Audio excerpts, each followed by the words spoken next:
The morning light in Yellowstone felt softer than usual that day. The kind that hangs low over the valley, pale and undecided. Frost clung to the grass like breath held too long. Ethan Miles adjusted the strap of his pack and listened. No wind, no ravens, just the distant trickle of a half-frozen creek. Silence in the park never felt empty, just waiting. He turned to Jenna Cole, walking a few paces behind. "Still think we'll find anything today?" he asked. She smiled without looking up. "If the cameras caught something, maybe. If not, at least we'll get our steps in." It was an old joke between them. They were volunteers for the park's wildlife observation program, trained to check remote trail cameras, record tracks, and note any sign of bear activity before winter closed the backcountry trails. Most hikers turned back by late October. But Ethan and Jenna were different. They liked the solitude, the kind of quiet that made you notice your heartbeat, the kind that reminded you this land wasn't tamed, it was only borrowed. The trail wound through thin spruce, their branches bowed under snow that hadn't melted since last week's storm. They moved slowly, careful with every step, scanning for bear prints. This was grizzly country. Tracks weren't rare here, but sightings were. Most bears had already found their dens, settling into the rhythm of hibernation. The ones still out were either late-season scavengers or males without territory, restless, hungry, unpredictable. Ethan checked the GPS marker for their next camera, a small red dot blinking near the creek bend. Another half-mile. He'd been doing this long enough to know when something felt off. The woods weren't just quiet, they were still. Even the sound of the creek seemed distant, muffled, like someone had turned the volume down on the world. He raised his hand, signaling Jenna to stop. "You hear that?" She frowned. "Hear what exactly?" he said. They stood listening. A thin crack of ice shifted somewhere ahead, followed by a low, uneven sound breathing. Slow, heavy, then silence again. Ethan took a few cautious steps forward, his boots crunching softly over frozen ground. "Could be an elk," he murmured, though his voice lacked conviction. Jenna touched his arm. "Or a bear." Her whisper carried both awe and warning. They moved closer to the sound, staying low, careful not to snap a branch. And then they saw it, a dark mound near the edge of the creek, half hidden by brush. For a moment, Ethan thought it was just a fallen log, slicked with ice. But then the shape rose slightly with each breath. A bear. Massive. Still. Lying on its side. The fur wasn't brown, it was almost black, wet and matted with mud. He was close enough now to see the slow, uneven lift of its ribs. "Back up," Jenna said, voice tight. But Ethan didn't. He lifted his binoculars instead. Through the glass, the animal's eyes were open, unfocused, staring past the tree line. There was no growl, no twitch, no threat, only exhaustion. "Something's wrong," Ethan said quietly. "He's not moving like they do when they're resting." Jenna reached for her radio. "I'm calling it in." The static crackled. "Station 12, this is Field Unit 4. We've got a possible injured bear near marker 63 Creek Bend east of Lamar." A pause, then Ranger Wyatt's voice came through, calm but alert. "Copy that. Can you confirm if it's responsive?" Ethan spoke into the mic. "Barely. Looks male large, maybe 800 pounds. Breathing shallow." "Understood. Hold position. Do not approach. Rescue unit en route. ETA 1 hour 30. The radio hissed quietly again. Jenna exhaled. 1 hour 30. That's before dark if we're lucky." She glanced at the bear again. "You think he's been shot?" Ethan shook his head. "No blood I can see." He scanned the snow for tracks, nothing but a faint trail leading from the riverbank. Maybe he fell.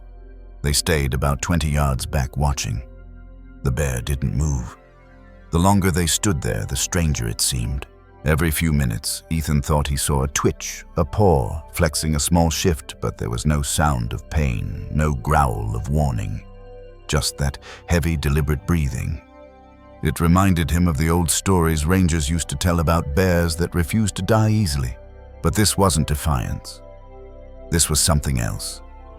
Stillness with purpose.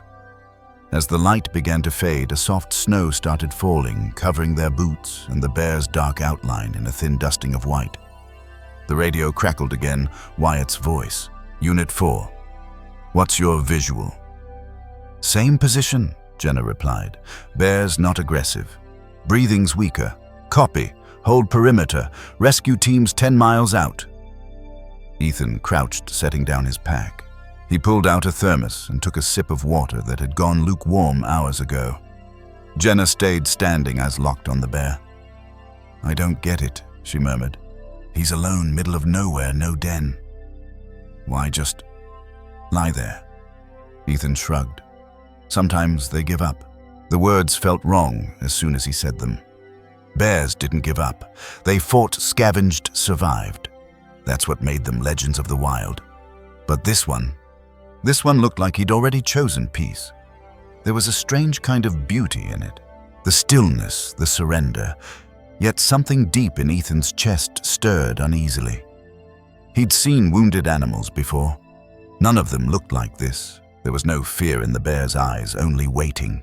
He thought of the small field guide he carried in his pack, the one with facts about black bears, polar bears, and grizzlies.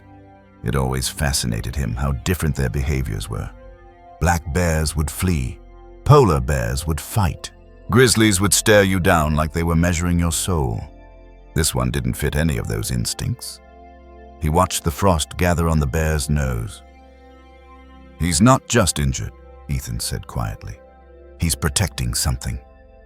Jenna turned sharply. "What do you mean?" Ethan shook his head. "I don't know. It's just the way he's curled, like he's covering something."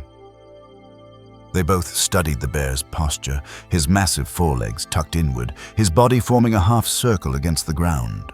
They didn't move closer, but the thought stayed in the air between them. Something under him. Something worth staying for. The first real gust of wind came with the smell of pine and iron. Jenna shivered and pulled her scarf tighter. "We should mark the location and head back before we lose light." Ethan hesitated. "Yeah." He pulled out his notepad, jotting down coordinates and conditions. The small, deliberate act felt oddly ceremonial, like recording a secret. He paused, then looked back one last time at the motionless shape by the creek.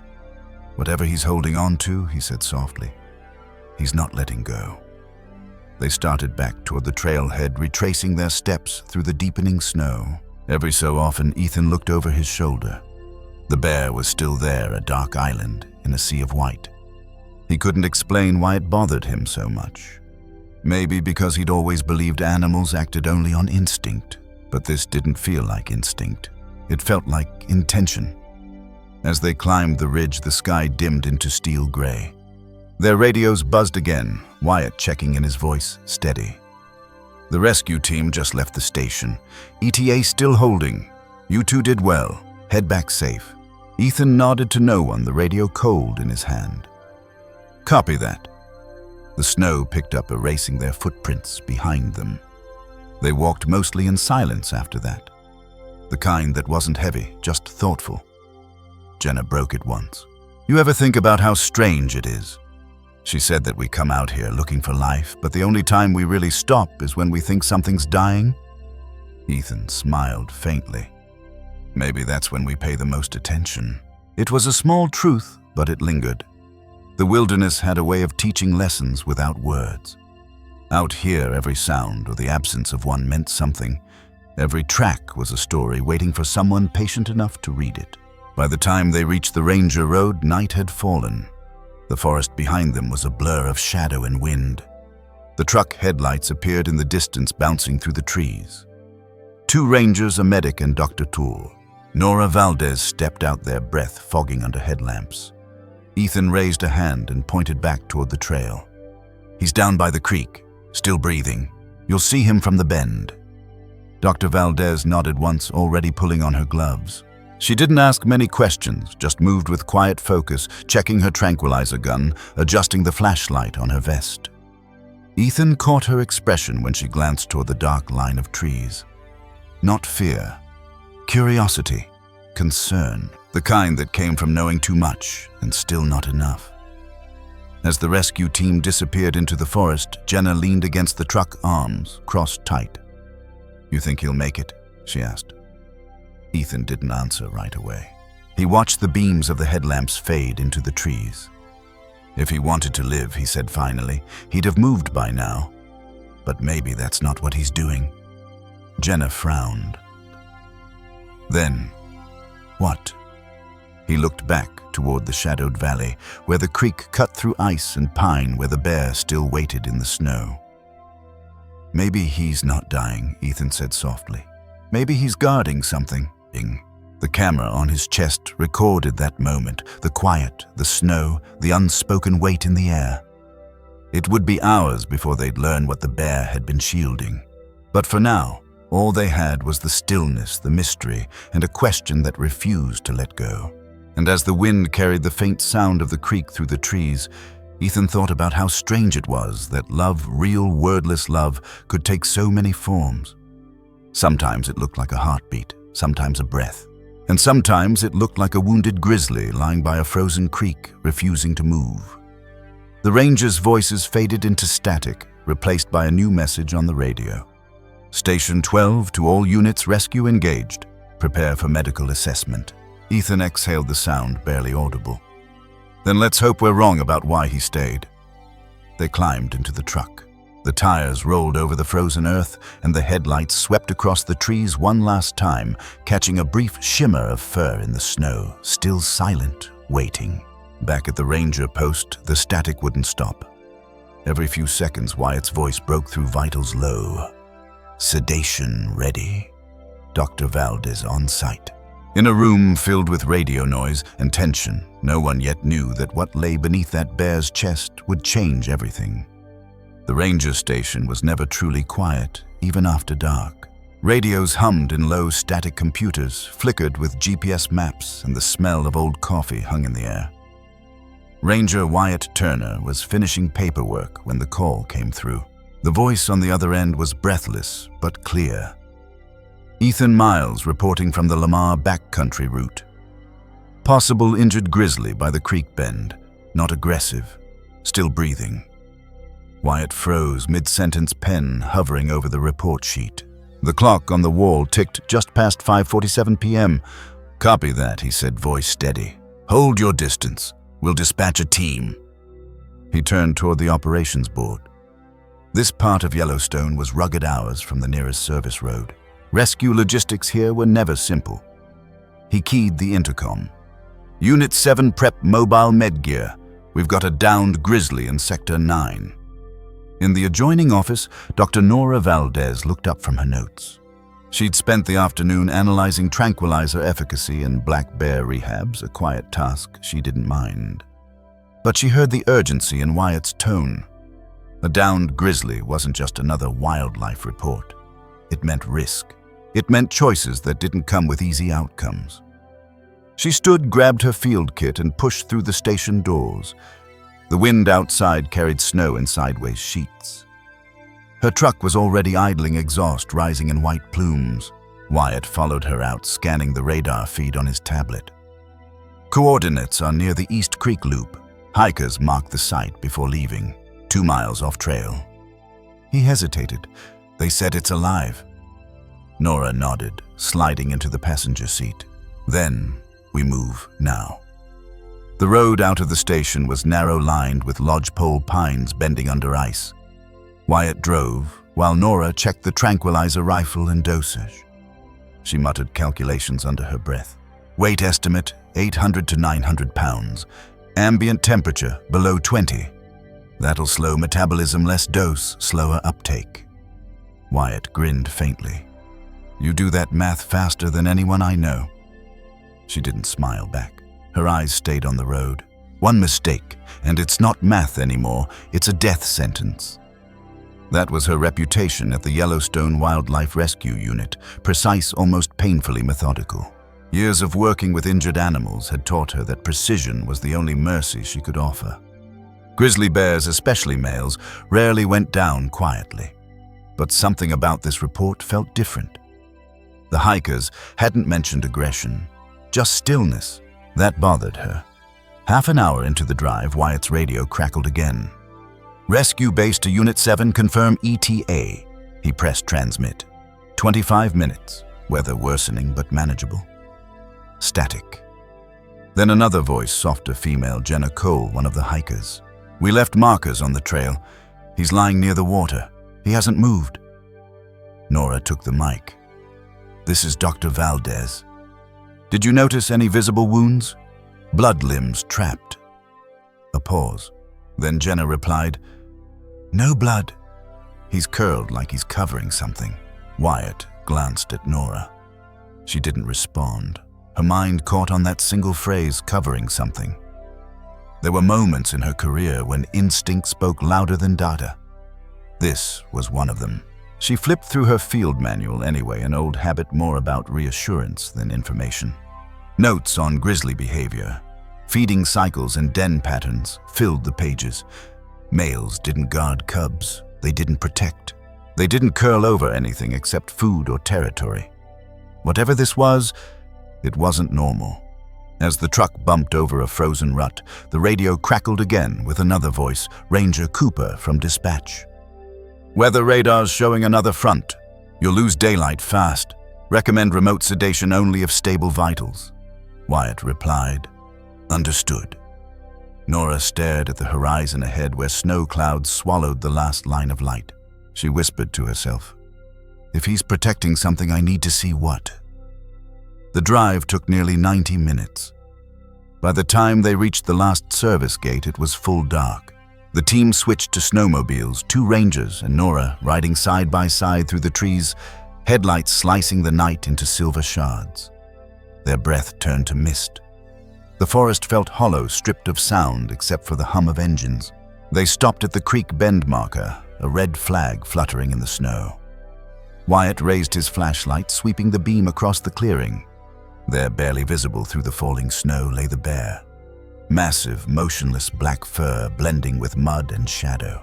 Nora stepped forward, rifle ready, but lowered. She crouched, watching the slow lift of his ribs. Still breathing. Wyatt whispered, "That's one big male." She nodded. "And he's not asleep. He's holding a posture, like he's braced." "Braced for what?" She didn't answer. Instead, she loaded a single dart. "Range 15 meters. Keep the beam steady." The tranquilizer hissed through the air, striking just below the shoulder. The bear flinched but didn't rise. He groaned once, a low, guttural sound, and then went still again. Nora waited, timing her breaths. Sedation will hit in 30 seconds. When the bear's breathing evened, she approached slowly. Snow gathered on his back. Her gloved hand pressed lightly against the fur, warm beneath the frost. She checked vitals. Pulse faint, body temperature, low signs of trauma along the flank. Claw marks, deep old, but healing. "Looks like a fight," Wyatt said quietly. Maybe Nora replied, or a struggle to stay upright too long. She looked closer at his position, the curve of his body shielding the ground beneath him. He's not lying flat. She crouched lower, sweeping her light across the underside of his torso. Mud. Fur. Then something else, a small rounded shape, pressed tight against his chest. She leaned in. For a second, she thought it was a rock or a root. Then it moved. "Wyatt," she whispered, "get the crate ready." "What is it?" She didn't answer yet. She slid her arm carefully beneath the bear's foreleg. Her fingers brushed against fur, soft, fine, trembling. She lifted slightly. A cub, tiny, alive. Wyatt's eyes widened. "You're kidding me." Nora shook her head, already unzipping her coat to wrap the small body. "There's more." She reached again. Another shape, smaller, colder. The second cub. For a long moment, no one spoke. The only sound was the snow hitting the canvas and the faint hum of the sedative timer on Nora's watch. She held both cubs close, their breaths weak against her chest. "He covered them," she said quietly. "He's been covering them this whole time." Wyatt knelt beside her. "That doesn't make sense." Males don't. I know, she interrupted. They don't. But he did. In the beam of the headlamps, the scene looked almost unreal. The massive bear curled protectively around two lives small enough to fit in Nora's hands. It broke every rule in the book. They worked quickly, securing the cubs in thermal blankets and transferring them to the heated crate. Wyatt radioed the station. Rescue team to base. We've got 2 cubs alive. Repeat, 2 cubs alive. Adult, male, sedated, critical. Static, then. Cooper's voice. Copy that. Wait, did you say male affirmative? Male. Both cubs under him. A long silence followed before the line crackled again. Understood. Proceed with transport. Nora didn't look up from the cubs. Their small hearts fluttered against her hands like trapped birds. She whispered, "You're okay. You're safe now." Wyatt covered the bear with a thermal sheet. "We'll need a bigger stretcher for him. He's heavier than the rig can take." "Then we improvise," Nora said. Her tone wasn't commanding, it was protective, almost tender. It took nearly an hour to move all 3 animals into the transport truck. By the time they secured the cages, the snow had turned to sleet. Nora checked the cubs again, adjusting the heating pads. One stirred weakly, the other barely moved. Wyatt glanced at her through the open door. "You think they're his?" She hesitated. "I don't know, but look at him." She nodded toward the bear's still form in the second compartment. Even sedated, his body still curled around where they were. That's not a coincidence. They started the engine. The truck rumbled down the trail headlights, cutting through the fog. Nora sat in the back with the cubs, watching their tiny chests rise and fall. She thought about all the cases she'd seen, rescues, recoveries, losses, and realized this one would stay. Not because it was rare, but because it didn't make sense. For years, she'd believed wild animals survived on instinct alone. Eat, mate. Fight, flee. But tonight, under the hum of the engine and the soft cries of 2 orphaned cubs, she began to wonder if that was only part of the truth. Maybe instinct and compassion weren't so different after all, just different forms of staying alive. She scribbled a note in her field journal. Behavioral anomaly, male guarding cubs. Investigate possible kinship. Observe post-sedation interactions. Then beneath it, smaller. Sometimes mercy doesn't follow protocol. When they reached the ranger outpost, the staff moved quickly. IV fluids, heat lamps, vitals logged. The cubs were transferred to incubation crates and the bear to the reinforced table. His name would come later. For now, he was just Case 117 Kodiak, a number assigned to a mystery. Wyatt watched as Nora hovered between both rooms, checking monitors, adjusting oxygen flow. He'd seen her handle grizzlies before. Steady hands, no hesitation, but this was different. She wasn't treating a patient, she was guarding a secret. He said softly, "You ever seen anything like that?" She shook her head. "Not in the wild, not anywhere." He smiled faintly. "Then I guess we just witnessed something no one else has." She didn't answer. Her focus stayed on the glass between rooms. The cubs sleeping, the massive bear breathing slow and steady. Or something no one else bothered to believe, she said quietly. The storm outside eased just before dawn. The first light crept through the station windows, painting the walls in gray-blue haze. Nora stood by the observation glass, one hand resting on the edge of the cub's crate.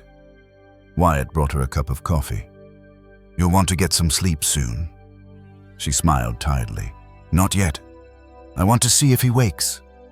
He nodded and stepped back, leaving her alone with the hum of machines and the faint sound of breathing, the kind of sound that meant life was still holding on. Sometimes she thought the wild doesn't need to roar to prove its strength. Sometimes it just stays. By morning, the snow outside had turned the world to silence again. In the rescue bay, the bear's pulse began to falter, then steady. Nora leaned close, unaware that what waited beneath his chest would soon rewrite everything she thought she knew about the instincts of wild animals. Morning came slowly over Yellowstone. The kind of light that didn't bring warmth, only the truth of what survived the night. Inside the wildlife rescue bay, the hum of heaters and quiet footsteps replaced the storm outside. Dr. Nora Valdez hadn't slept.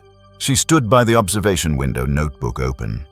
Coffee untouched, eyes fixed on the large grizzly sprawled across the reinforced table. Kodiak, that's what the rangers had decided to call him, a name that fit the kind of bear who carried storms in his silence. She checked the vitals again. Breathing faint but steady. Body temperature rising. He made it through the night, she murmured. Wyatt Turner stood nearby, arms crossed. Barely, he said. That pause shattered. He must have fought something big, or protected something smaller. Nora replied without looking up. She hadn't forgotten the way the cubs had been pressed against his chest. That image had carved itself into her mind, the impossible tenderness of a creature built for survival, not gentleness. Biology said it shouldn't happen. Males didn't nurture. They competed, they fought, they dominated. Yet this bear had done the opposite. She pulled off her gloves and leaned closer to examine him. His fur was thick-layered with grime and blood from old wounds. She parted it carefully, checking for infection. Wyatt handed her the saline bottle. "You still think those cubs are his?" he asked. Nora nodded slowly. "It's possible. Rare, but not impossible. Grizzly territories overlap. He could have been nearby when their den was destroyed." Wyatt frowned. But why would he stay? Why cover them? Nora didn't answer.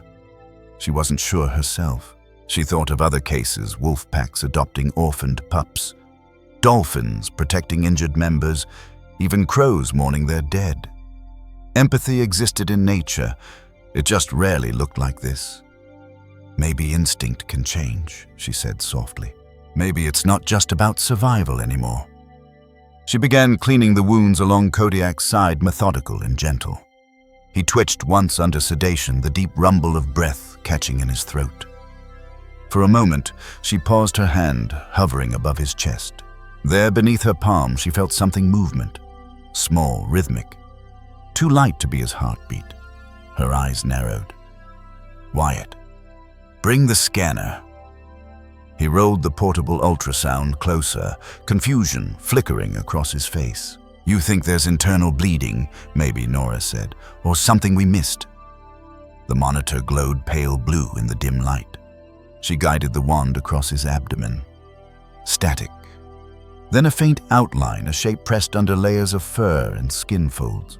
"There's something there," she said quietly. Wyatt leaned in. "Metal shrapnel." Nora adjusted the angle. The shape wasn't metal.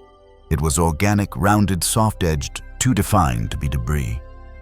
She frowned. "No, not that. Look here." She set the scanner down and reached for her gloves again. Carefully, she lifted one of Kodiak's forelegs, guiding it aside just enough to reveal what lay beneath. A faint sound followed, barely audible, like a sigh. Then she saw it. A patch of fur, small and golden against the dark of Kodiak's chest. She froze. "It's another cub." Wyatt stepped closer. "No way. You pulled out both last night. This one's smaller. It must have been trapped deeper under him." She reached in, heart pounding, and felt the tiny body pressed tight against the bear's ribs. It was warm, alive, but barely moving. The cub let out a faint cry, more breath than sound. Nora's throat tightened. He kept this one closest. They moved quickly. The cub was covered in mud and blood, weak from the cold. Wyatt grabbed a towel and Nora cupped the fragile body in both hands, whispering, "Easy now. You're okay." The little bear twitched, eyes sealed shut, breath shallow. They placed it beside its siblings in the incubator. The two larger cubs stirred, pressing instinctively toward the new arrival.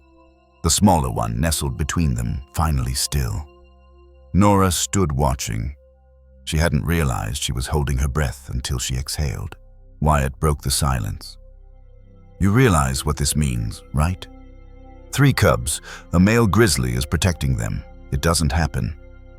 "I know," Nora said softly. "It's not supposed to." But it did. She turned back to Kodiak.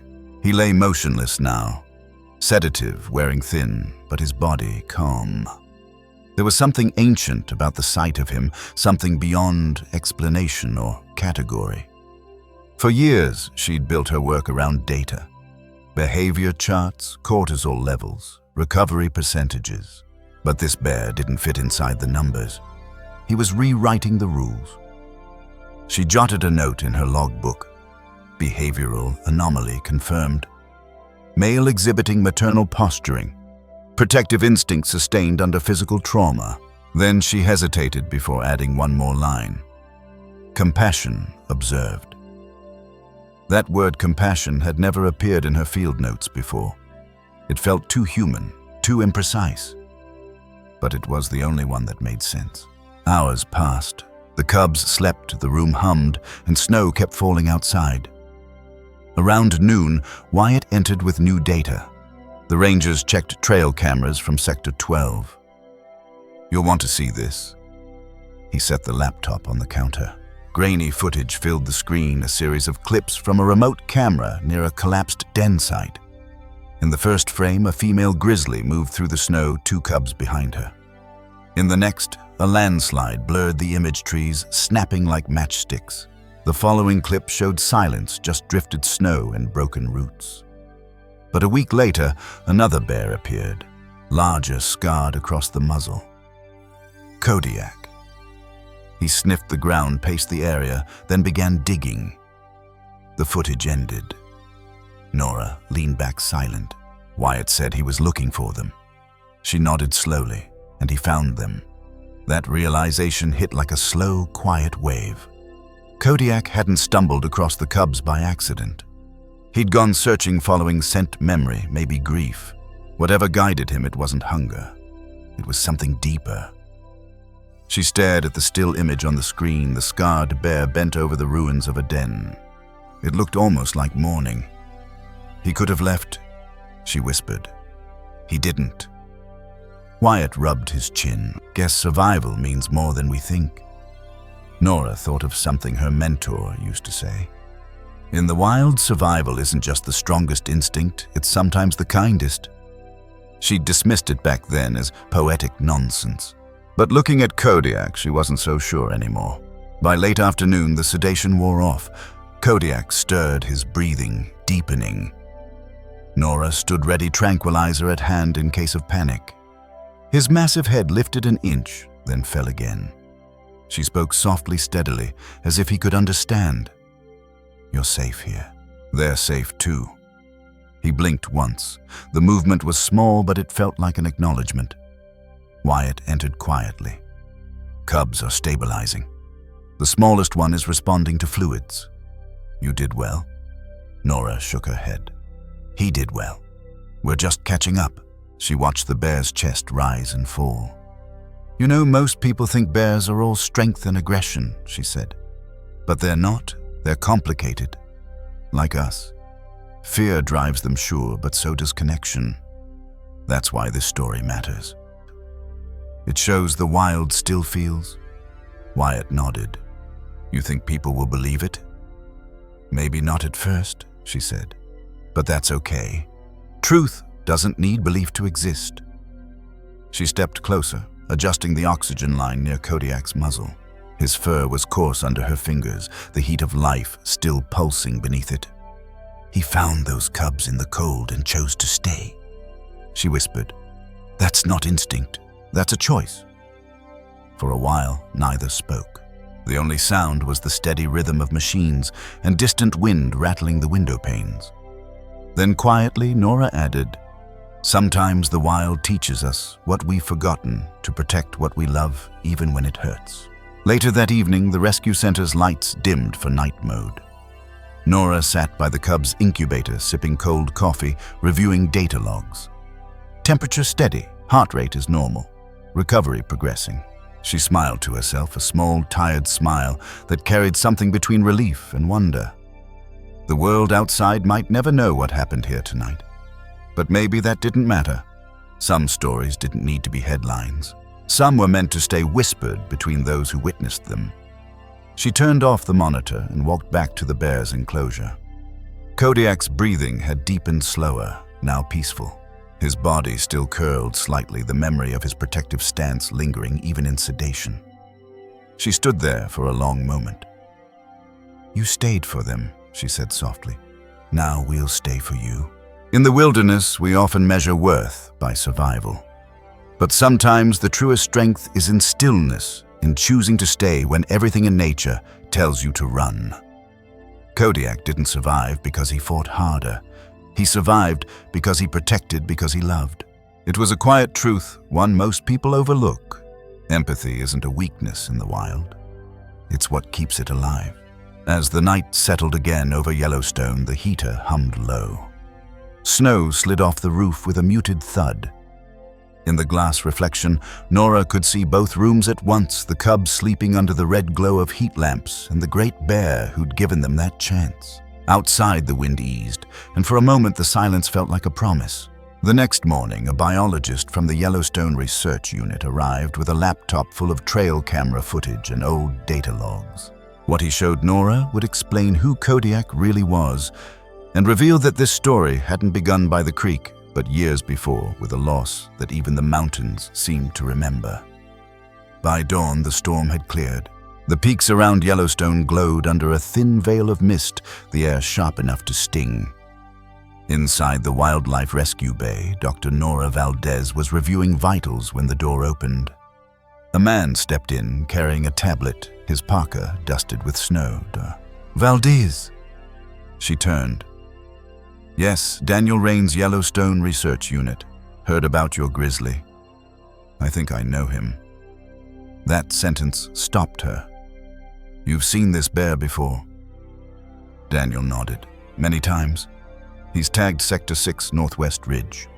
We called him Kodiak long before the name got official." Wyatt, standing by the monitoring console, raised a brow. "Tagged? As in tracked?" "Exactly," Daniel said, setting the tablet on the counter. "We fitted him with a collar 4 years ago, though he broke it off last winter. But we've got footage, hundreds of clips." He pulled up a video. The screen flickered to life with trail camera footage. A large male grizzly crossing a meadow at dusk, shoulders broad muzzle, scarred the collar glinting against thick fur. Then another clip, same bear months later, digging near a hillside alone. And another walking the tree line under falling snow. Always solitary, always moving.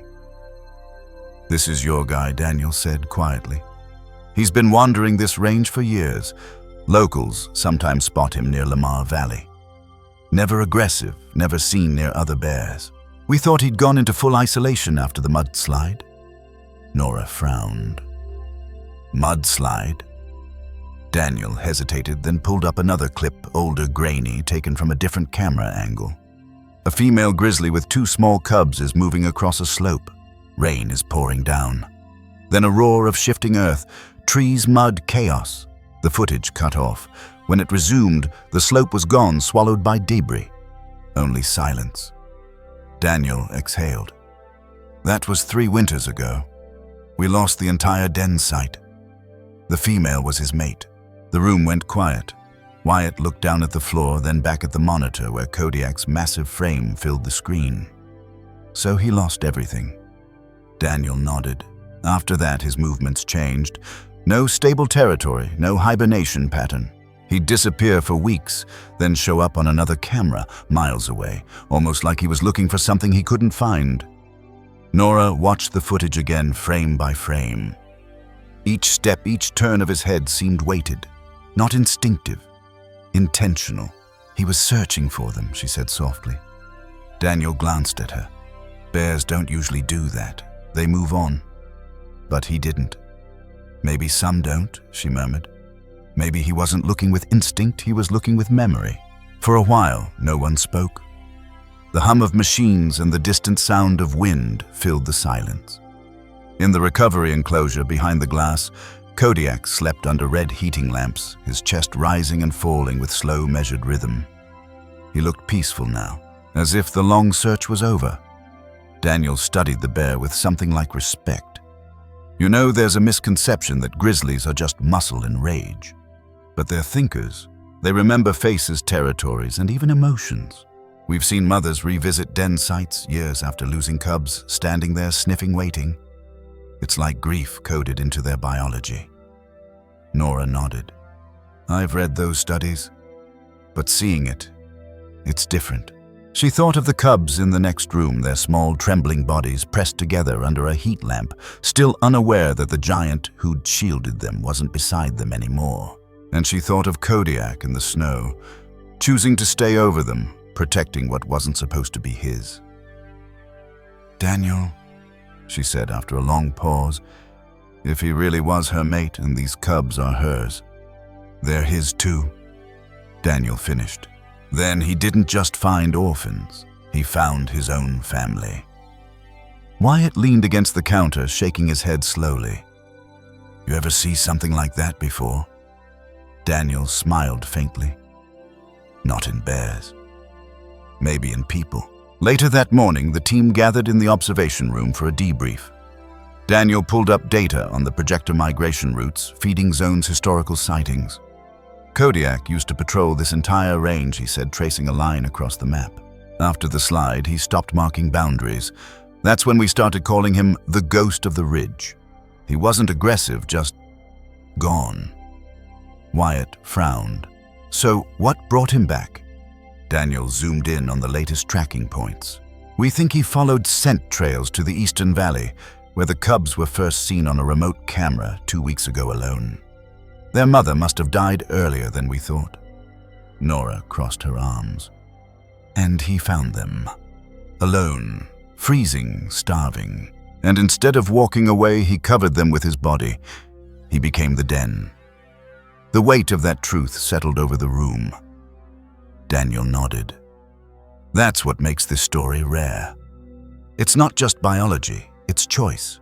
The survival of those cubs depended on him breaking the rules of his own species. After the meeting, Nora walked outside into the cold. The mountains stretched silently and endlessly, the snow sparkling under the thin winter sun. She breathed deeply, the air sharp and clean. When she'd first joined wildlife rescue, she believed in order protocols, predictable behavior, the tidy boundaries of science. But stories like this blurred those lines. She remembered a case from years ago, a black bear near Bozeman found hovering over a deer fawn, trapped in a ditch. The team had assumed it was predatory, but instead the bear had been trying to nudge the fawn up the bank. She dismissed it then as an anomaly, not empathy. Now she wasn't so sure. Maybe the wild wasn't as divided from compassion as humans like to believe. Maybe the two shared the same root, the drive to protect, to continue to not be alone. She turned as Wyatt approached, handing her a radio. Daniel's uploading the footage to the database. Press might pick this up soon.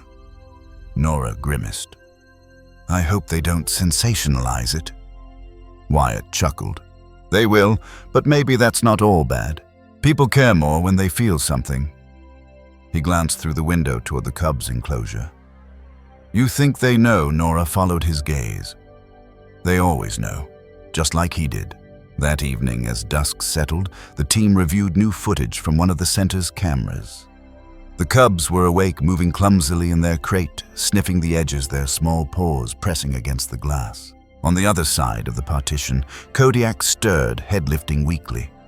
For a brief moment, his gaze aligned with theirs through the window. Wyatt whispered, He's looking for them. Nora nodded, voice quiet. And they're looking for him. Something in that moment transcended explanation 3. Survivors connected not by blood tests or data charts, but by something raw and ancient. Daniel exhaled softly. You realize this could rewrite our understanding of male grizzly behavior. Protective response in recognition. It's unheard of. Nora smiled faintly. Maybe the data's not what needs rewriting. Maybe our understanding of empathy does. In the natural world, the line between instinct and emotion isn't always clear. In 2019, researchers in Alberta observed a male wolf feeding orphaned pups from another pack, a risk that defied logic.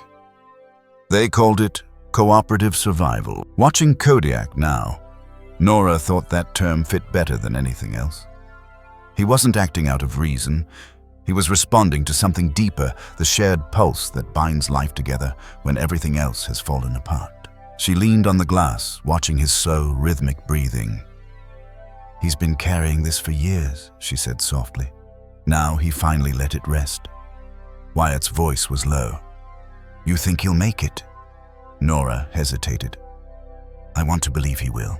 But sometimes, nature doesn't reward love with survival. It just honors it by remembering. Every rescue teaches something. Some teach about limits, others about endurance. This one about choice. That compassion isn't owned by humans, and survival doesn't always mean fighting. Sometimes it means staying even when it costs you everything." Nora wrote that thought in her field journal, underlined once. Then she added a quote she'd heard from her mentor years ago. "The wild doesn't need witnesses to prove its kindness, only silence enough to keep it alive." Hours later, as night deepened, the team left the facility one by one. Only Nora stayed, lights dimmed, the rhythmic beeps of machines echoing softly through the hall.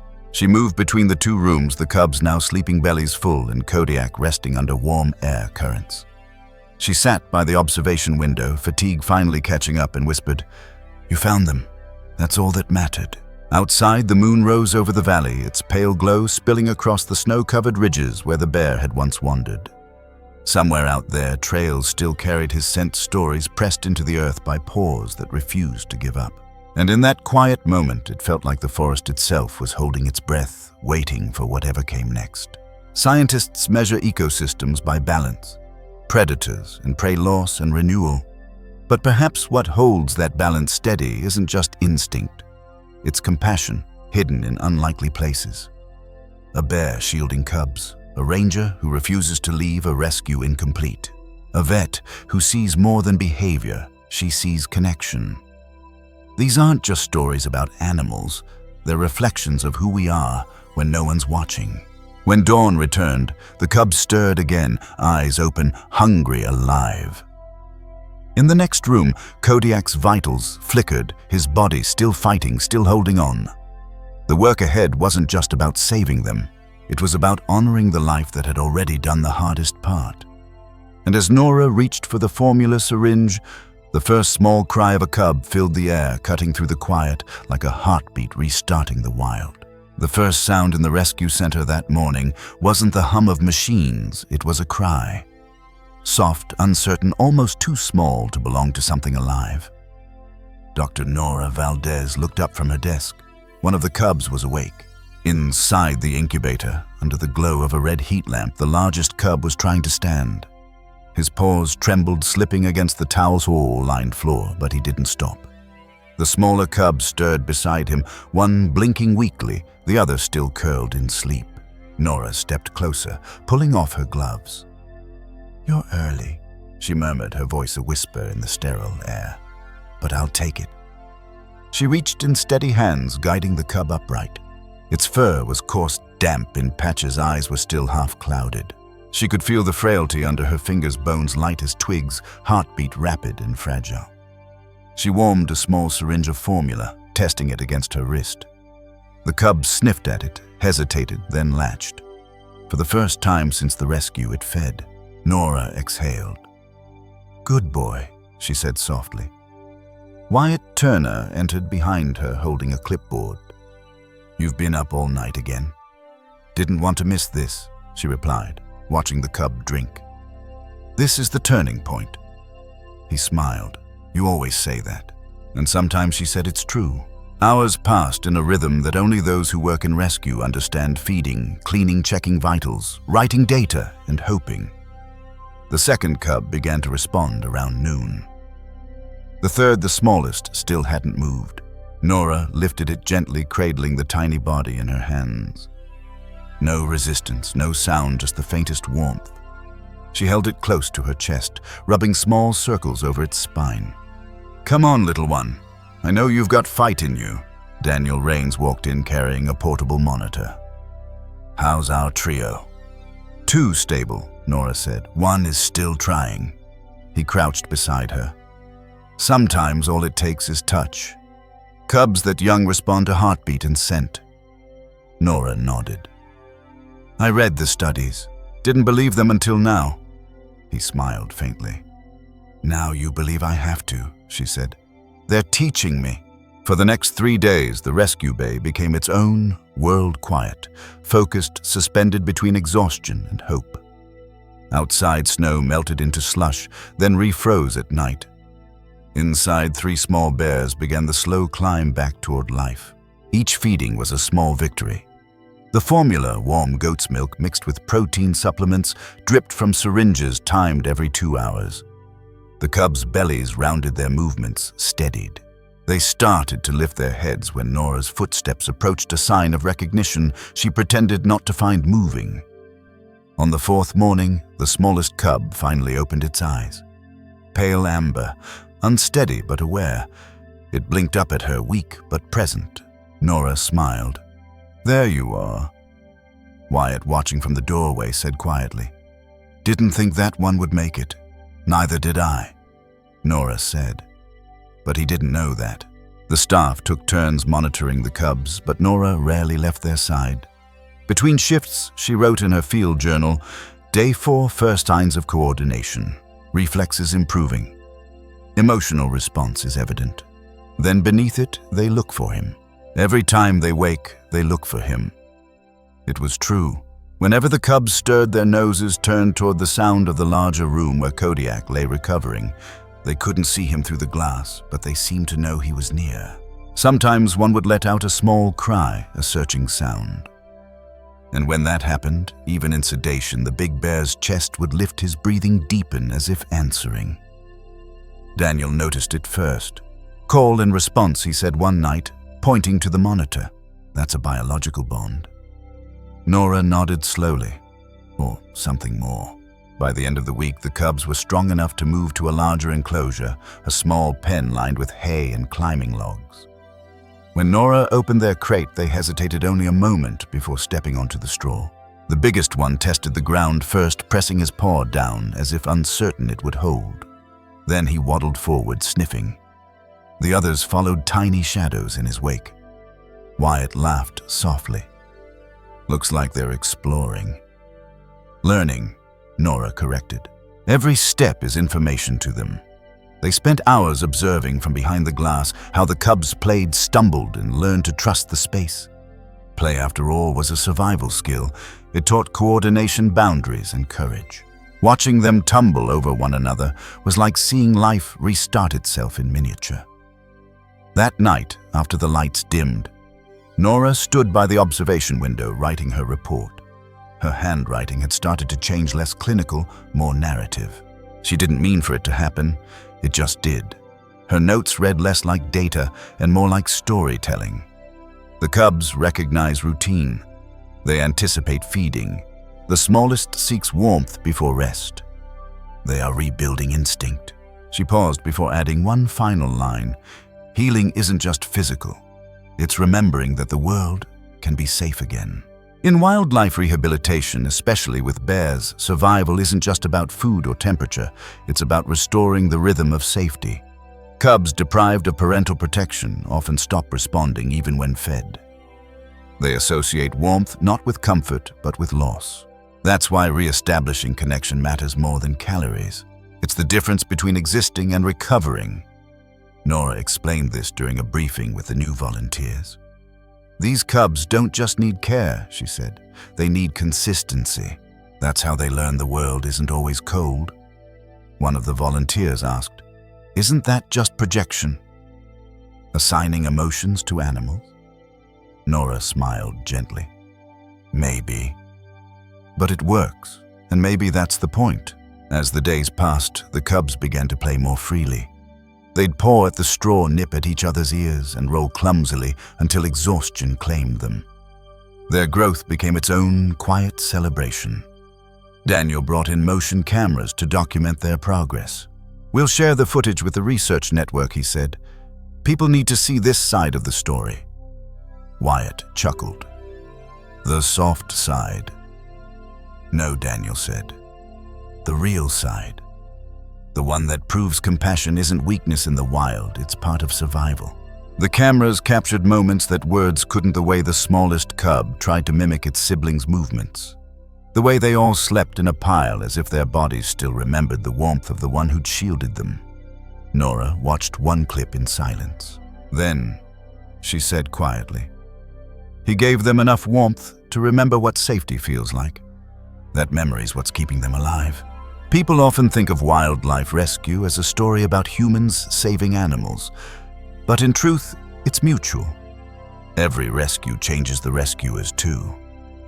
Watching these cubs heal reminded Nora and everyone there that healing isn't just recovery. It's relearning trust. The cubs didn't know about the dangers outside or the cameras or the loss they'd survived. They only knew hunger, warmth, and the instinct to try again. And somehow, that was enough. Wyatt said it best one evening leaning against the glass. "You know, it's strange. You spend enough time around them and you start to believe maybe we're the ones learning from them." Nora smiled. "Maybe we are." A week later, the team decided to test the cubs' responses to natural sounds, part of their behavioral rehab. They played recorded forest noises, flowing waterbird calls, wind through pines. The cubs perked up instantly, noses twitching. But when they played a recording of a grizzly's low huff, a gentle vocalization used between family members, the cubs froze. Then slowly they turned toward the speaker and pressed closer together. Daniel watched the monitor. "Recognition response," he said quietly. Nora's eyes stayed on them. Or remembrance. For a long time, the cubs just stood there, eyes half closed, breathing steadily. It was as if the sound reached something deep in their memory. And in that stillness, everyone watching felt it too. A reminder that connection doesn't die when the body does. It lingers in the echoes. Healing is never about erasing pain. It's about carrying what hurt you into a place where it can't hurt anymore. For the cubs, that meant learning to play again. For Nora, it meant letting go of certainty and choosing wonder instead. That night, snow fell again outside the center. Nora sat in the observation room with the lights dimmed, the cubs asleep on the other side of the glass. She took out her journal and wrote, "They've learned to live again. Tomorrow, they'll learn to climb." She closed the notebook and looked at the darkened recovery bay beyond the hall where Kodiak still rested. His vitals were stable now, though his strength hadn't returned. He'd given everything for them, and the team was still fighting to give him the same chance back. She whispered, "They made it, Kodiak. Because you stayed." At dawn, alarms sounded softly through the bay. Kodiak's vitals had shifted, breathing shallow pulse irregular. Nora rushed from the cub's enclosure to the medical room. What she saw on the monitor made her heart sink. The bear who had defied every rule of instinct was slipping away. And she had to decide what mattered most, extending his life through medicine or honoring the peace he'd already found. The choice ahead would test not just her science, but her humanity. The alarms began just before sunrise, a soft pulsing tone that cut through the stillness of the rescue bay. Dr. Nora Valdez jolted awake, papers sliding from her lap. She'd fallen asleep in the observation chair again. Her eyes darted to the monitor above Kodiak's enclosure, heart rate dropping, oxygen saturation dipping low. "Not now," she whispered, already moving. Within seconds, Wyatt Turner and Daniel Rains appeared at the doorway. Boots, half-laced eyes heavy from sleep. "Vitals?" Wyatt asked. Unstable, Nora said, checking the readings. "Respiration shallow, blood pressures collapsing." They entered the enclosure quietly, as though sound itself might tip the balance. Kodiak lay still beneath the red light, his chest moving in uneven rhythm. He wasn't fighting, he was fading. Nora placed a stethoscope to his ribs. The heartbeat was slow, irregular, but steady enough to listen to. She adjusted the IV line. "His kidneys are failing. We're running out of options." Daniel leaned closer. "What about dialysis?" "Not in a field facility," she said softly. "We can treat symptoms, but not the cause." She drew a slow breath, pressing her palm against Kodiak's side. The warmth there was faint but present. His fur still held the smell of earth and snow. "He's tired," she said. Every cell in his body's been burning on survival since the fight, since the storm, since those cubs. Wyatt stepped back, arms crossed. So what now? Now, Nora said, we decide whether to keep him alive or let him rest. The words hung in the air. Science demanded one answer. Compassion whispered another. They gathered in the control room, coffee gone cold. The window between them and the bear turning fogged from the heat inside. Daniel scrolled through medical reports. We can stabilize for another 24 hours, maybe 48 with intensive fluids and antibiotics. But the internal damage is severe. Wyatt frowned. Meaning he'll suffer. No one spoke. Nora leaned forward, elbows on her knees. Her hands trembled slightly, not from exhaustion, but from the weight of the decision pressing against her chest. Look, Daniel said quietly. He's old. 15, maybe 16 years. That's near the limit for wild males. He's done more than we thought possible. Saving those cubs alone defied every rule we know. I know, Nora said, but I can't just stop trying. Wyatt's voice was gentle. Trying for who, Nora? For him or for us? That question cut through the noise in her mind. It was the one she hadn't let herself ask. Every rescue vet faced it eventually, the line between saving life and prolonging pain. She'd told others how to handle it, written protocols about humane thresholds. But when it was her patient, her bear, the rules felt different. She stood and walked back into the recovery bay. The air was heavy with antiseptic and silence. Kodiak's eyes were half open now, clouded but aware. His breath rasped through the oxygen tube. She knelt beside him, speaking low. You did everything you could. You found them. You gave them a chance. Her hand moved gently along his neck. His fur twitched once under her touch. You don't have to keep fighting. Daniel appeared in the doorway. If you're sure... She looked up. I'm not sure of anything, but maybe mercy isn't about certainty. It's about trust. He nodded, stepping aside. Then let's make it peaceful. They prepared the sedative quietly, the way one might light a candle. Nora explained every step to Wyatt and the interns, her voice steady even as her throat tightened. This is pentobarbital. It's quick, no pain. He'll just sleep. But before she administered it, something made her pause. She looked toward the cub enclosure through the glass. All 3 cubs were awake, pressed against the far wall, watching. Their noses lifted, their small bodies tense. They know, she whispered. Wyatt followed her gaze. You want to bring them in? She hesitated. Protocol said no direct contact, disease risk, trauma interference. But this wasn't a normal case. Nothing about it had been normal. Yes, she said finally. Just for a moment. They carried the cubs one by one, wrapped in soft blankets. The room filled with their tiny noises, sniffs, huffs, small whimpers. When they were set down near the bear's side, Kodiak's eyes flickered open fully. His head shifted an inch, nostrils flaring. He exhaled long and low. The biggest cub moved first, stepping forward until it reached his paw. It touched him just once with its nose. The smallest followed, curling beside his leg the way it must have done under the snow. The third nestled against his chest. Nora's voice broke into a whisper. He waited for this. Daniel stood still, hat in hand, his expression unreadable. Wyatt blinked hard, pretending to check the monitors. Nora waited until the cubs were settled, then injected the sedative into the IV. Slowly, Kodiak's breathing eased. His muscles relaxed. His gaze softened. The cubs didn't move away. They stayed pressed against him until the room was silent again. When it was over, Nora rested a hand on his shoulder. You did it, she said. They're safe. They left the cubs sleeping against him for another hour. When they finally carried them back to their enclosure, Nora felt something she couldn't name: grief. Yes, but also gratitude.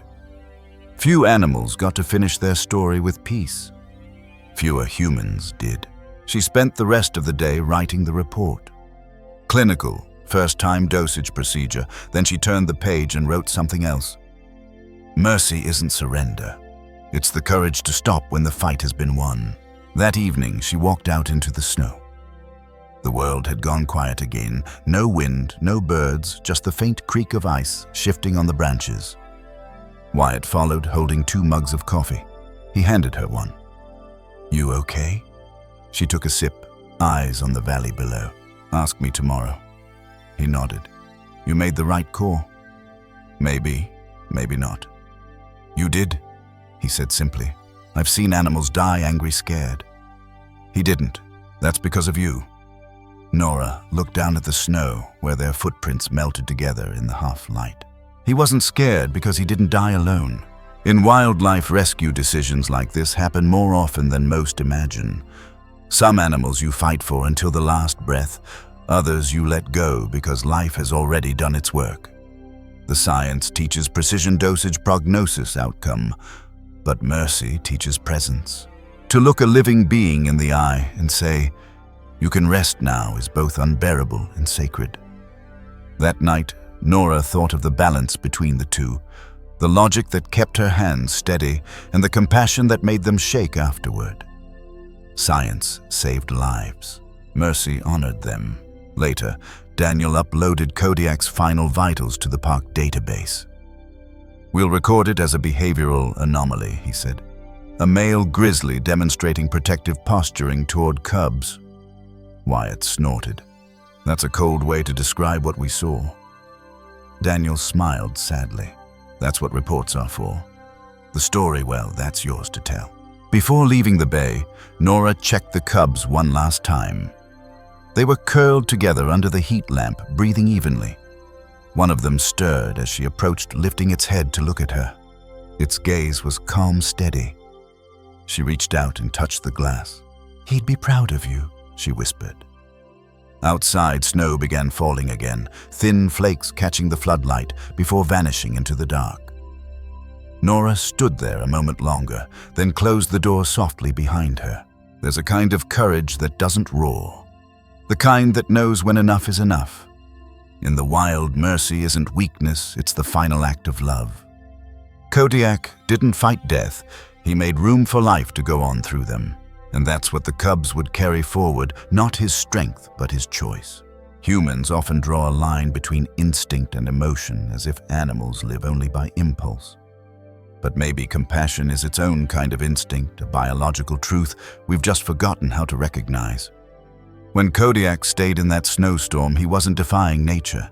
He was reminding us what it looks like when nature remembers kindness. The next morning, the center was quiet. The staff gathered outside for a brief moment of silence. No speeches, no ceremony. Just a stillness shared between people who'd witnessed something bigger than explanation. Nora scattered pine needles over the burial site behind the facility where the snow lay untouched. You did what no data could predict, she whispered, and because of that, they'll have a chance.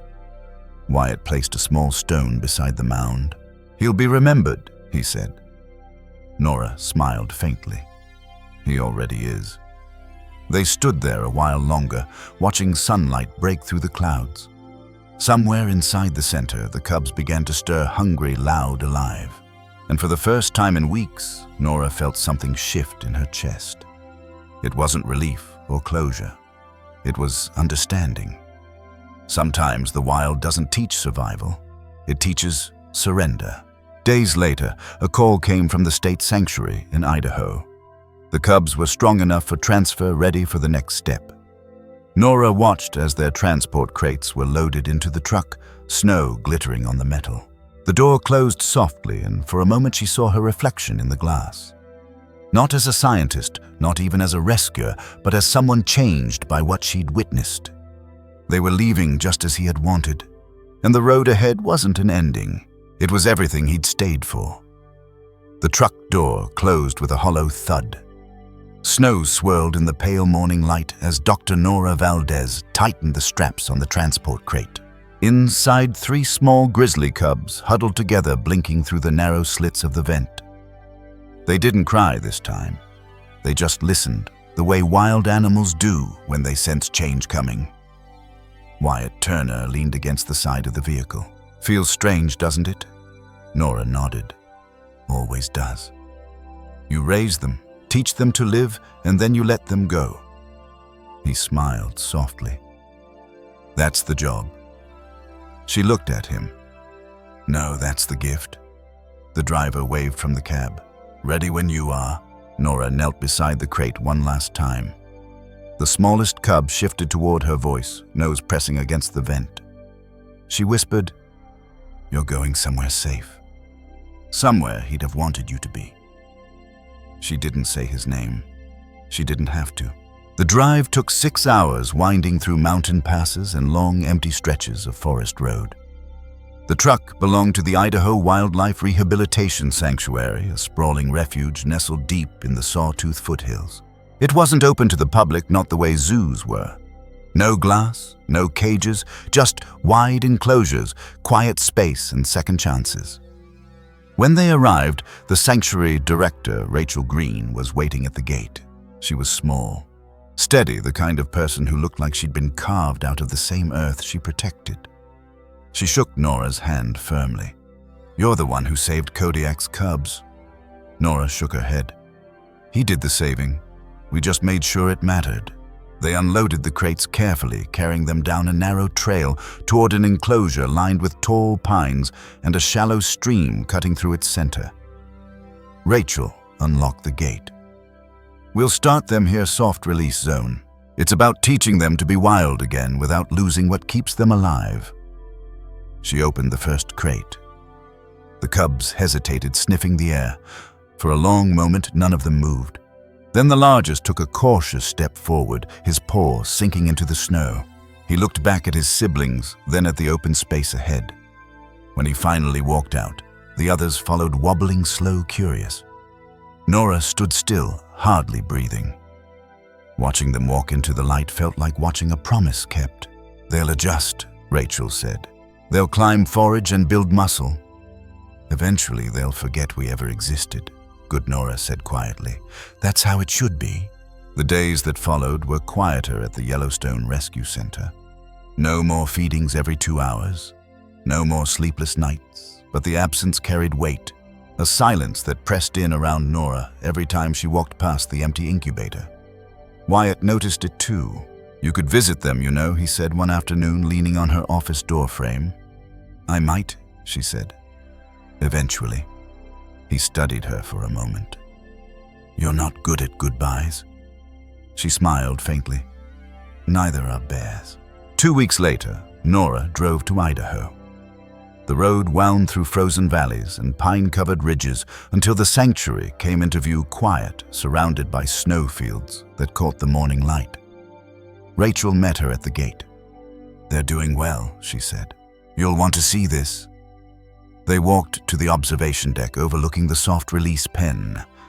The cubs were there, larger, now fur thickened by the cold. They were playing a clumsy tangle of paws and snow, rolling and tumbling with an energy that hadn't existed weeks earlier. The smallest one, once too weak to stand, now chased a falling pine cone with surprising determination. Nora couldn't help but laugh. "They're wild again." Rachel nodded. "That's the goal. We just make it possible. They do the rest." Sanctuary rehabilitation follows a strict process. Cubs begin in controlled enclosures where human contact is minimal. Feeding becomes indirect. Food is left hidden under logs or rocks, encouraging foraging instincts. Each phase builds toward independence until one day the gate opens to the larger reserve and they step into true wilderness. It's a delicate balance. Protect them without taming them. Teach them without claiming them. Nora watched as the cubs wrestled and climbed the fallen trees placed in the pen. "It's strange," she said softly. "We spend months nurturing them, and success means they stop needing us." Rachel smiled. "That's not failure. That's freedom." That night, Nora stayed in a small cabin near the sanctuary edge. The power flickered once when the wind picked up. Through the window, she could see the faint glow of the pens below, 3 small shapes moving in the snow shadows under the moonlight. She thought about Kodiak again, the way he'd curled around them in the snow, his massive body shielding what little warmth was left. That image had never left her. It was more than instinct, it was legacy. She wrote in her journal. He gave them everything he had, so they could learn to walk into the world without him. That's love in its oldest form, the kind that leaves you when it's time. Weeks passed. The cubs grew faster than expected. They began to climb higher, swim longer, and dig through snow to uncover roots. Cameras installed around the enclosure recorded their progress. Nora received footage every few days, a small email attachment that became the most important message in her inbox. One clip showed the largest cub standing at the stream's edge, looking across the valley as if sensing something beyond the fence. Another showed the smallest one carrying a branch, trying to build a den of its own. Daniel stopped by her office one morning with a grin. They're ready. For what? The next phase. The big enclosure. The soft release gate would open that weekend, allowing the cubs access to an expanse of forest stretching for miles, a simulation of the wilderness where they'd eventually be reintroduced. Wildlife rehabilitation isn't about ownership, it's about humility. To raise a wild creature is to accept that one day it will walk away without looking back. That's not a loss. It's the purest kind of success. When the gate opened that morning, the cubs didn't rush out. They stepped forward carefully, pausing as though waiting for permission from something unseen. Then one by one they crossed the threshold. Rachel whispered beside her. You ever notice how the first step always looks like hesitation, but it's actually courage? Nora nodded. That's true for all of us. They watched until the cubs disappeared into the trees.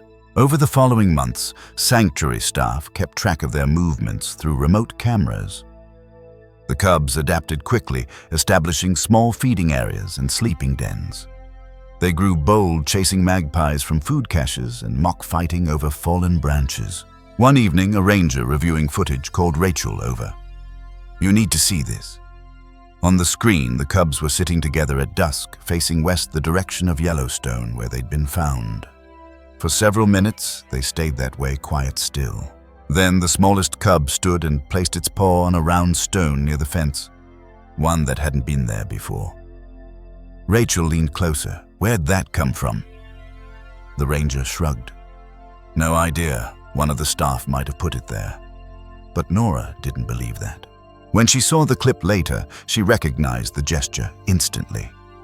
She'd seen it once before, two cubs in the snow beside a mound of stones, a silent farewell to the bear who had saved them. Some memories don't need explaining. Grief doesn't end when life continues. It transforms. The cubs weren't mourning. They were remembering. In the wild, remembrance isn't thought, it's behavior. It's the instinct to pause before moving forward to honor the ground that gave you safety. For Nora, watching that footage was a reminder that letting go doesn't mean forgetting. It means trusting that what you've given still echoes somewhere beyond your reach. In the months that followed, the cubs thrived. They learned to hunt beetles, dig for roots, and climb the fallen trunks that dotted the enclosure. Staff began preparing for their eventual soft release into protected wilderness, an area far from highways, rich in salmon streams and thick forest. When the time came, Rachel called Nora. You should be here for this, she said. The drive felt shorter this time. Familiar, the sanctuary was quiet when Nora arrived, snow melting fast under the first hints of spring. The handlers opened the transport gate. The cubs stepped out together, pausing at the edge of the tree line. They looked back once, not at the people, but toward the horizon.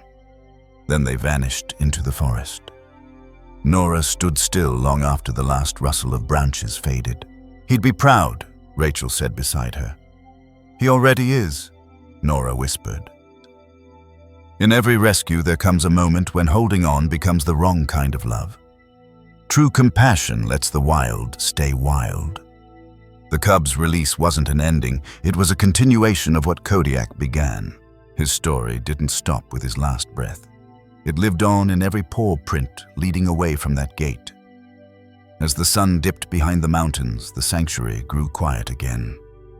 The only movement was the wind shifting through the pines. Nora took one last look at the empty enclosure and felt something ease inside her. "He stayed for them," she said softly, "and now they're staying for him in their own way." She turned toward the trail leading back to the truck. The forest behind her felt alive, not as a memory, but as a promise. A month later, a motion camera deep within the Idaho wilderness captured two young bears crossing a ridge at dusk, side by side, strong, unafraid. When Nora received the footage, she smiled. Some stories don't need words or witnesses to endure. Because sometimes the wild writes its own eulogy, not in sound, but in silence, in survival, and in the footprints that never fade. The footage arrived on a quiet afternoon, an email from the Idaho sanctuary, marked simply, "You'll want to see this, Doctor." Nora Valdez opened it without expectation. On her screen, the image flickered to life, grainy at first, then clear. Two young grizzly bears crossed a ridge at sunset, their fur catching the light like molten copper. They moved together side by side, strong and sure. One turned back briefly as if checking for someone behind, then kept walking until both disappeared into the trees. Nora didn't move for a long time. She just watched the playback again and again, her hand pressed over her mouth, her eyes bright. "You did it," she whispered. "They made it." She forwarded the footage to Wyatt with one line attached. He kept his promise. Spring came late that year. Snow lingered on the peaks long after the valleys had turned green. At the rescue center, the world had shifted back into its rhythm. New calls, new rescues, new beginnings. Yet Kodiak's name was still spoken in quiet moments, not as a legend, but as a reminder. Nora stood by the edge of the woods, where they'd buried him months before. The stone marker had settled under a thin layer of moss. Around it, wildflowers had started to bloom, blue lupine and small yellow buttercups bright against the soil. She knelt, brushing snowmelt from the surface. "You were never just a story," she said softly. "You were proof." Behind her, Daniel approached with a small package. "The Park Commission wanted you to have this," he said, handing it over. Inside was a simple plaque engraved with Kodiak's tracking number and a single line, "He stayed." Nora traced the words with her thumb. That's all it takes sometimes. In the following weeks, Nora began sharing Kodiak's case with universities and wildlife rehabilitation groups across the country. His behavior, the protective act, the choice to stay, became part of scientific discussions on animal empathy and evolved behavior. For years, researchers had debated whether animals could act out of compassion rather than instinct. Kodiak became the quiet evidence that they could. At a symposium in Bozeman, Nora stood before a room of biologists and conservationists. On the screen behind her, an image of Kodiak filled the space, a still from one of the last trail cameras that had captured him alive. "He challenged what we think we know," she told them. "He showed us that survival isn't just competition, it's connection." Afterward, a student approached her. "Do you think he understood what he was doing?"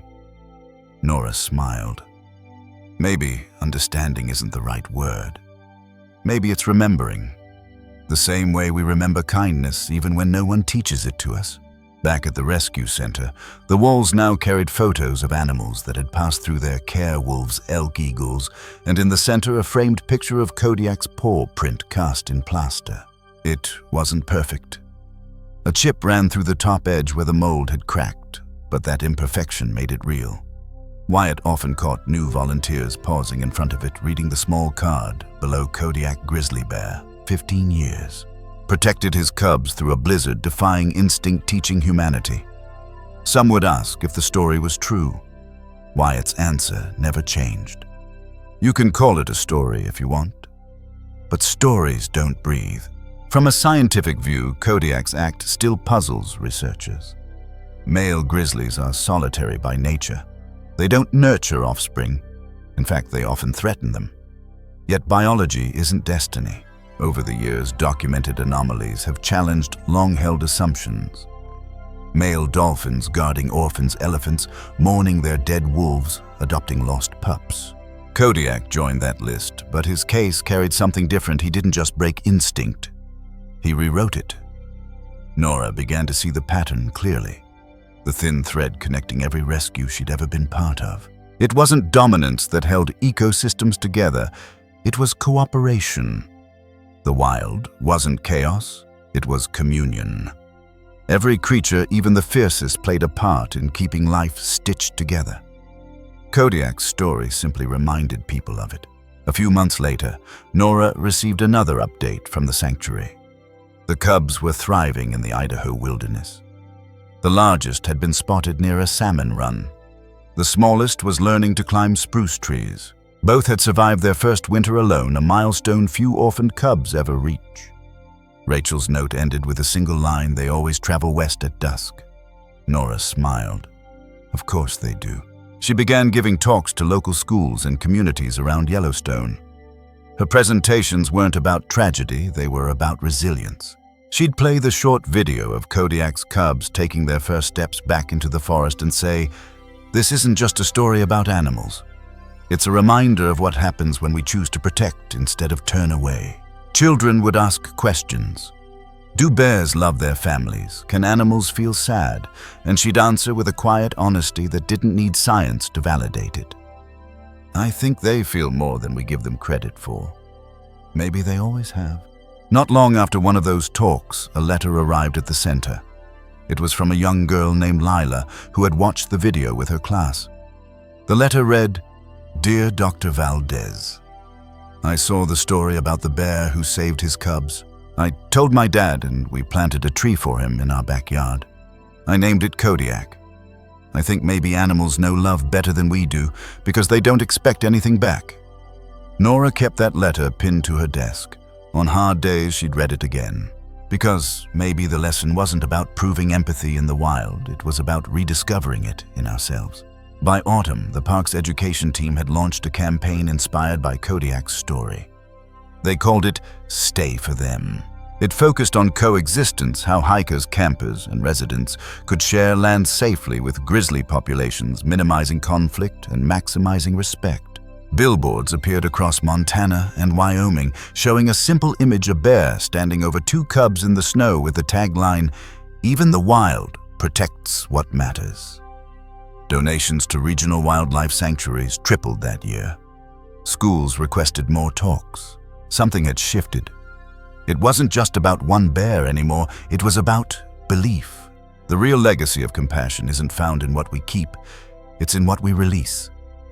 Kodiak didn't leave behind monuments or followers. He left behind life. 3 cubs who walked out of the snow and into their own wild futures. A handful of humans who saw the world differently because of him. That's what remains when everything else fades. As winter returned, Nora hiked back to the clearing where they had found Kodiak months earlier. The creek had frozen again, the same place where he had lain with his cubs under his chest. The forest was quiet, the kind of quiet that hums with memory. She crouched near the edge and brushed snow from a small stone. It was smooth, almost perfectly round, like the one the cub had touched in the sanctuary. She smiled. "You taught them well," she said. Behind her, the wind rustled the pines. A single raven called once, then vanished into the gray sky. For all our science and understanding, maybe the wild doesn't need us to explain it. Maybe it just needs us to listen.